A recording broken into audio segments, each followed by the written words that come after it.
Hi, third graders. I hope everybody's doing okay. Such a sunny, nice day. I hope you guys get to get out a little bit today, get some fresh air.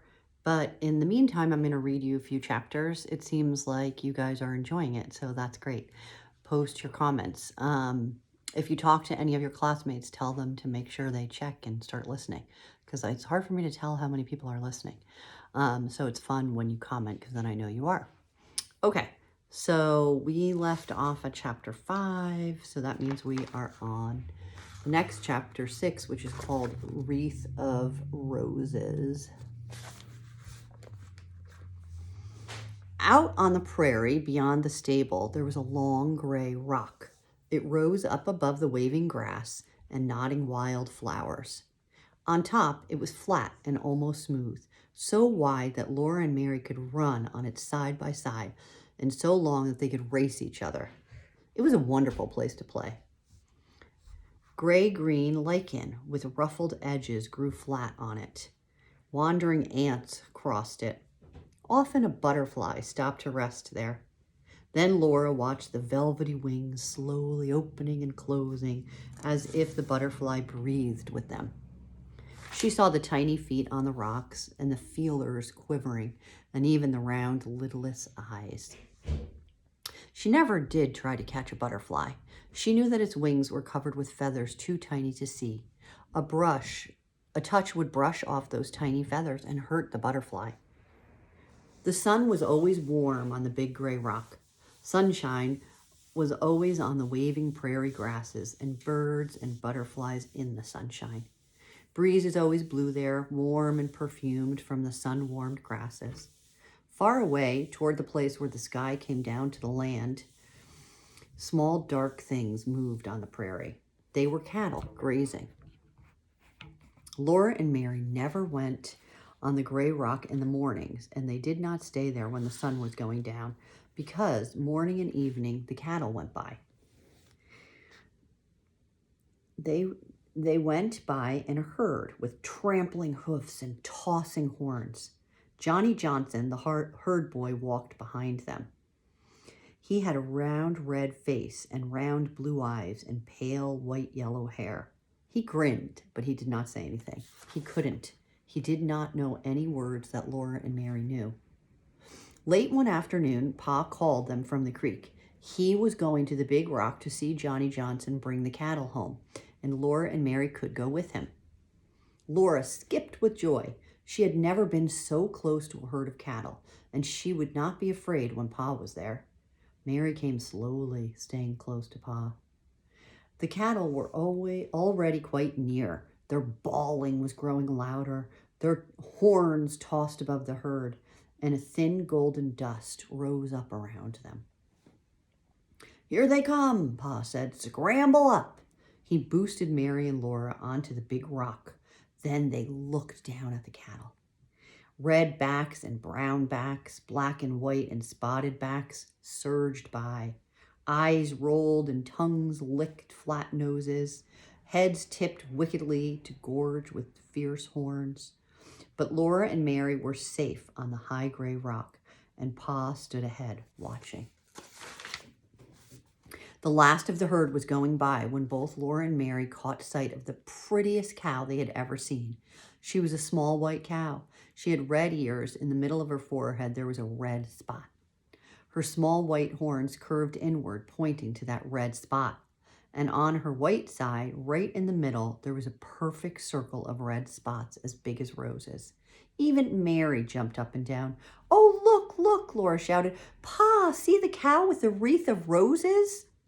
Pa laughed. Ha ha. He was helping Johnny Johnson drive that cow away from the others. He called back, "Come along, girls. Help me drive her into the stable."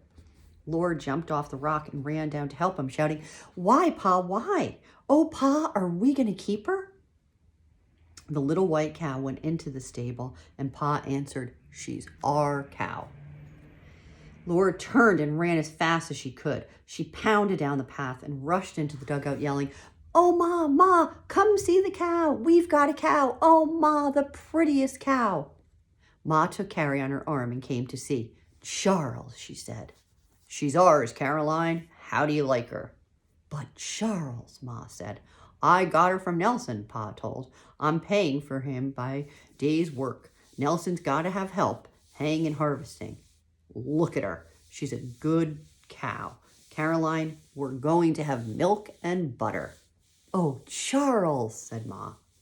Laura did not wait to hear more. She turned around and ran again as fast as she could go, along the path and down into the dugout. She grabbed her tin cup from the supper table, and she rushed back again. Pa had tied the pretty white cow in her own little stall beside Pete and Bright.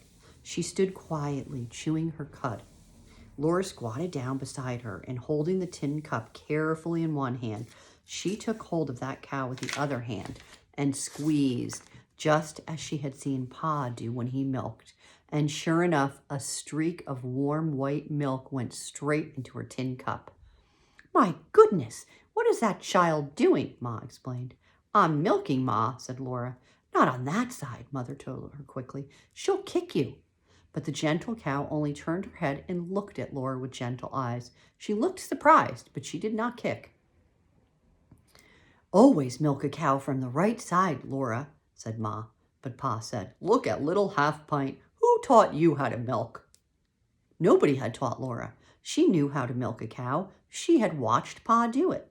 Now they all watched her. Streak after streak of milk zinged into the tin cup.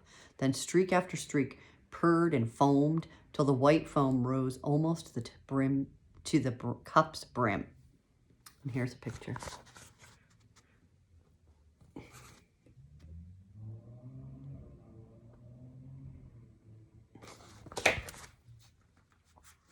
Then Pa and Ma and Mary and Laura each took a big swallow of that warm, delicious milk, and what was left, Carrie drank up. They felt good inside, and they all stood looking at the beautiful cow.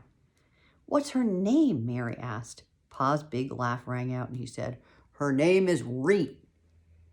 Reet, Ma replied. What an outlandish kind of name is that? The Nelsons called her some Norwegian name, said Pa. When I asked what it meant, Mrs. Nelson said it was Reet. What on earth is a Reet? Ma asked him. That's what I asked Mr. Nelson, said Pa. Mrs. Nelson, but she just kept on saying, a Reet, Reet. And I guess I looked as foolish as I felt, for finally she said, wreath of roses.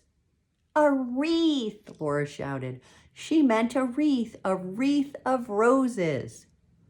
Then they all laughed till they could laugh no more, and Pa said, it does beat all. In Wisconsin, we live among Swedes and Germans. In Indian Territory, we lived among the Indians. Now here in Minnesota, all of our neighbors are Norwegians. They're good neighbors, too, but I guess our kind of folk is pretty scarce. Well, said Ma, we are not going to call this cow Reet, nor yet Wreath of Roses. Her name is Spot. Okay, the next chapter is called Ox on the Roof. So it's interesting that there were so many immigrant groups there, huh? Did you guys know that? Since the time that America started, people have been coming from all over to stay here. Okay, chapter 7, Ox on the Roof. Now Laura and Mary had chores to do. Every morning before the sun came up, they had to drive Spot to the big gray rock to meet the herd so that Johnny could take her with the other cattle to eat grass all day. And every afternoon, they had to remember to meet the herd and put Spot in the stable. In the mornings, they ran through the dewy, chill grass with their wet feet and dabbled the hems of their dresses. They liked to splash their bare feet through the grass, all strung with dewdrops. They liked to watch the sun rise over the edge of the world. First, everything was gray and still. The sky was gray, the grass was gray with dew, the light was gray, and the wind held its breath.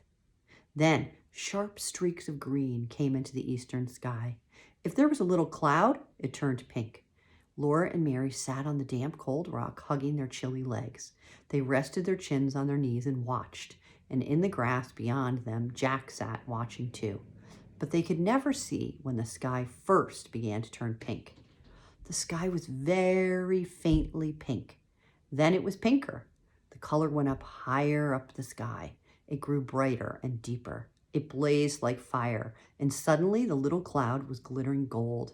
In the center of the blazing color, on the flat edge of the earth, a tiny silver of sun appeared. It was a short streak of white fire. Suddenly, the whole sun bounded up, round and huge, far bigger than the ordinary sun and throbbing with so much bright light that its roundness almost burst. Laura couldn't help blinking. When she blinked just once, the sky turned blue. The golden cloud vanished. Then every day, sun shone over the prairie grasses, where thousands of birds were flying and twittering. In the evenings, when the cattle came home, Laura and Mary always ran fast to get up on the big rock before all the herds and horns and trampling legs reached them. Pa was working for Mr. Nelson now, and Pete and Bright had no work to do. They went with Spot and the other cattle to eat grass. Laura was never afraid of gentle white Spot, but Pete and Bright were so big that they would scare anybody. One evening, all the cattle were angry. They came bellowing and pawing, and when they reached the big rock, they did not go by. They ran around it, bawling and fighting. Their eyes rolled, their horns tossed and slashed each other. Their hoofs raised a smudge of dust, and their clashing horns were frightful. Mary was so scared that she could not move. Laura was so scared that she jumped right off the rock. She knew she had to drive Spot and Pete and Bright into the stable. The cattle towered up in the dust. Their feet trampled and their horns slashed, and they bawled. But Johnny headed to help Pete and Bright and Spot toward the stable. Jack helped too. Jack growled at their heels, and Laura ran, yelling behind them. And with his big stick, Johnny drove the herd away. Spot went into the stable. Then Bright went into the stable. Pete was going in, and Laura was not scared now, when suddenly Big Pete whirled around. His horns hooked and his tail stood up, and he galloped after the herd. Laura ran in front of him. She waved her arms and yelled. He bellowed and went thundering toward the creek bank. Laura ran with all her might to get in front of him again, but her legs were short and Pete's legs were long. Jack came running as fast as he could, but he only made Pete jump longer jumps. Pete jumped right on top of the dugout.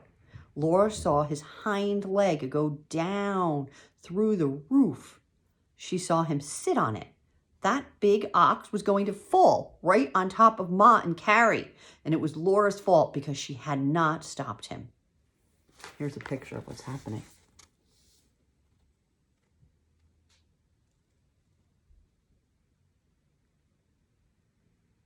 That is so scary. So he's right on the roof and his leg is stuck. There's Ma and Carrie in the dugout. He could crash right through the roof and land in their house.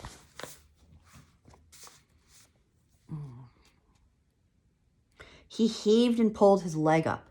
Laura had not stopped running. She was in front of Pete now, and Jack was in front of him too. They chased Pete into the stable, and Laura put up the bars. She was shaking all over, and her legs were weak. Her knees kept hitting together. Ma came running up the path, carrying baby Carrie.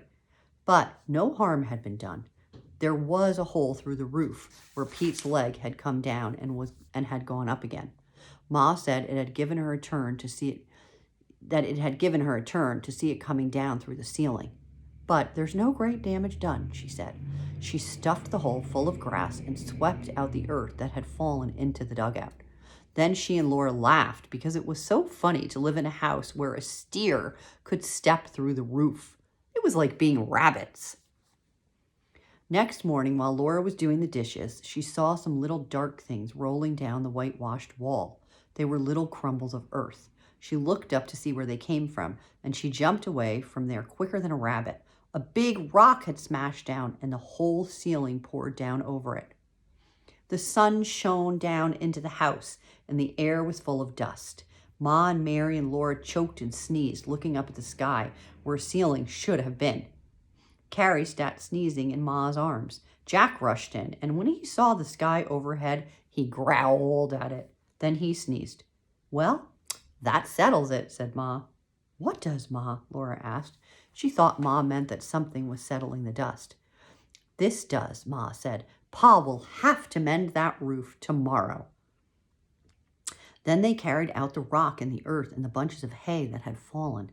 Ma swept and swept again with the willow twig broom. That night they slept in their home under the starry sky. Such a thing had never happened before. Next day, Pa had to stay home to build a new roof. Laura helped him carry fresh willow boughs and handed them to him while he wedged them into place. They put clean, fresh grass thick over the willows. They piled earth on top of the grass. Then over that, Pa laid strips of sod he cut from the prairie. They fitted them together, and Laura helped him stamp them down. "That grass will never even know it's been moved," said Pa, "and in a few days you won't be able to tell that this is a new roof from the prairie." He did not scold Laura for letting Pete get away. He only said, "It's no place for a big ox to be running right over our roof." And that was the end of chapter 6 and 7. So now we're to chapter 8. I think I'll stop here, though, because this is